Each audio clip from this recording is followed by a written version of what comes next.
Hi hello welcome to my YouTube channel. നിങ്ങളെല്ലാവരും സുഖമായിട്ടിരിക്കുന്നല്ലോ അല്ലേ? ഞാനിവിടെ സുഖമായിട്ടിരിക്കുന്നു. ഞാൻ ഇന്ന് 2 മാസം മുന്നേ ഞാൻ പോയ ഒരു യാത്രയുടെ കുറച്ച് വിശേഷങ്ങളാണ് പറയുന്നത്.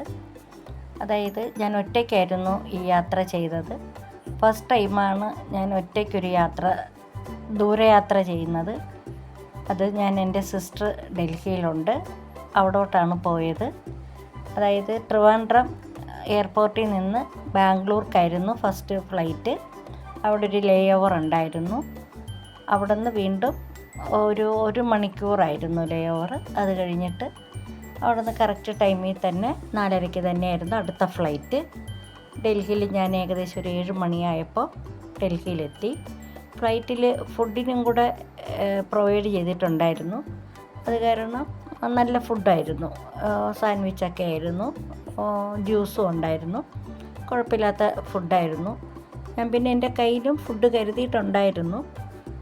പക്ഷേ ഫ്ലൈറ്റിലെ ഫുഡ് ഒരു പ്രശ്നമില്ലാതെ നല്ല ടേസ്റ്റുള്ള ഫുഡായിരുന്നു. അവിടെ നിന്ന് കാഴ്ചകളും ഒക്കെ കണ്ട് ഞാൻ കുറച്ച് വീഡിയോസൊക്കെ എടുത്ത്, വിൻഡോ സീറ്റ് ആയതുകൊണ്ട് നല്ലതായിട്ട് എല്ലാം വീഡിയോ ഒക്കെ എടുക്കാനും ഒക്കെ പറ്റി. ഈവനിങ് ആയതുകൊണ്ട് സ്കൈയൊക്കെ നല്ല രസമായിട്ടുണ്ടായിരുന്നു. നല്ല സൂപ്പർ യാത്ര തന്നെയായിരുന്നു. പിന്നെ ഫസ്റ്റ് ടൈം ഒറ്റയ്ക്ക് യാത്ര ചെയ്യുന്നതിൻ്റെ മാനസികമായിട്ട് നമുക്ക് ഒറ്റയ്ക്ക് യാത്ര ചെയ്തതിൻ്റെ ചെറിയൊരു ബുദ്ധിമുട്ട് തോന്നി. ഫസ്റ്റ് ടൈം ആയതുകൊണ്ടാണ്. പിന്നെ അവിടെ നിന്നിറങ്ങി അടുത്ത ഫ്ലൈറ്റിലും കയറി ഡൽഹിയിൽ കറക്റ്റ് ടൈമിന് തന്നെ എത്തി.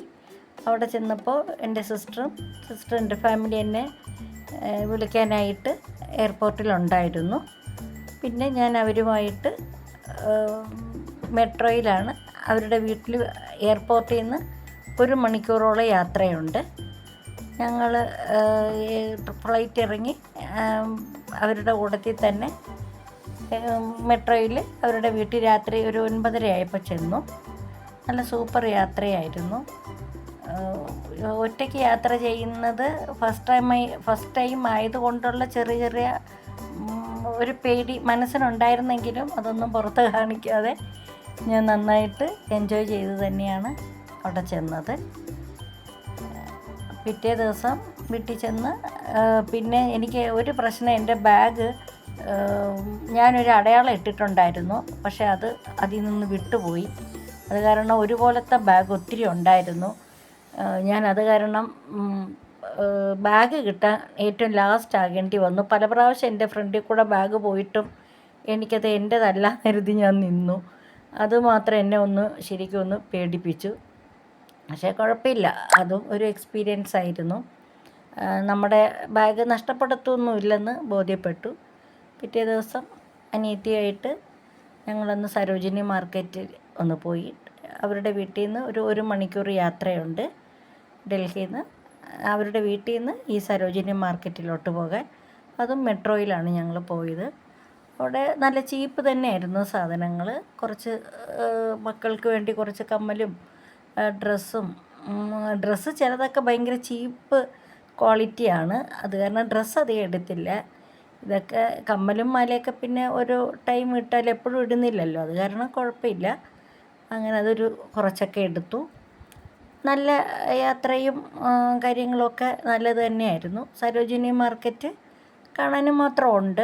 നമ്മൾ വാങ്ങിച്ചാലും വാങ്ങിച്ചില്ലെങ്കിലും ചുറ്റി കറങ്ങാം. നമുക്ക് ഇതൊക്കെ കണ്ട് നടക്കുന്നത് കാരണം ഒരു ബോറടിക്കത്തില്ല. നന്നായിട്ട് എൻജോയ് ചെയ്തു. ചില സാധനങ്ങളൊക്കെ 100 രൂപയേ ഉള്ളൂ ഈ കാണിക്കുന്ന ഷർട്ടിനൊക്കെ. പക്ഷെ അതിനൊട്ടും ക്വാളിറ്റി ഇല്ല. ഒരു തീരെ നൈസായിട്ടുള്ളതാണ്. അത് കാരണം അതൊന്നും മേടിച്ചില്ല. എന്നാലെല്ലാം നോക്കി കണ്ടു. പിന്നെ ഞങ്ങൾ അവിടെ ഒരു ഹൽദി ഡ്രംസിൻ്റെ ഒരു റെസ്റ്റോറൻറ്റിൽ കയറി മസാല ദോശയൊക്കെ കഴിച്ചു. അവിടുത്തെ അല്ലാത്ത ഫുഡ്, എനിക്ക് നോർത്ത് ഇന്ത്യൻ ഫുഡ് അത്ര വയറിന് സുഖം ഇല്ല. അത് കാരണം ഞാൻ അധികം അത് കഴിച്ചില്ല. ഞാൻ നമ്മുടെ സാധാരണ മസാല ദോശ തന്നെയാണ് കഴിച്ചത്. അത് വലിയ കുഴപ്പമൊന്നുമില്ലായിരുന്നു. അതെല്ലാം കഴിച്ചിട്ട് ഞങ്ങൾ തിരിച്ച് അവിടെ എല്ലാം കണ്ടു കഴിഞ്ഞിട്ട് മെട്രോയിൽ തന്നെ കയറി വീട്ടിൽ ചെന്നു. പിന്നെ കുറച്ച് വീട്ടിലേക്ക് വേണ്ടിയിട്ടുള്ള കുറച്ച് സാധനങ്ങളെല്ലാം അവിടെ നിന്ന് വാങ്ങിച്ചു. പിറ്റേ ദിവസം അതിൻ്റെ അടുത്ത ദിവസം അനിയത്തിയുടെ ഫാമിലിയുമായിട്ട് ഞങ്ങൾ നോയിഡയിലൊരു മോളിൻ്റെ പേര് ഞാനിപ്പോൾ ഓർക്കുന്നില്ല, ഒരു മോളിൽ പോയി. അവിടെ നിന്നും കുറച്ച് പർച്ചേസൊക്കെ ചെയ്തു. അവിടെ ഈ പറഞ്ഞതുപോലെ ഇവിടത്തെ പോലെ സ്റ്റുഡിയോ ഉണ്ട്. സ്റ്റുഡിയോയിൽ ഇവിടത്തെ പോലെ തന്നെ കുറേ ഓഫേഴ്സും കാര്യങ്ങളും ഒക്കെ ഉണ്ടായിരുന്നു. ചിലതൊക്കെ മേടിച്ചു. അവിടെ നിന്നും കുറച്ച് സാധനങ്ങളൊക്കെ മേടിച്ചു. എന്നിട്ട് അവിടുത്തെ ഒരു മോളിലൊരു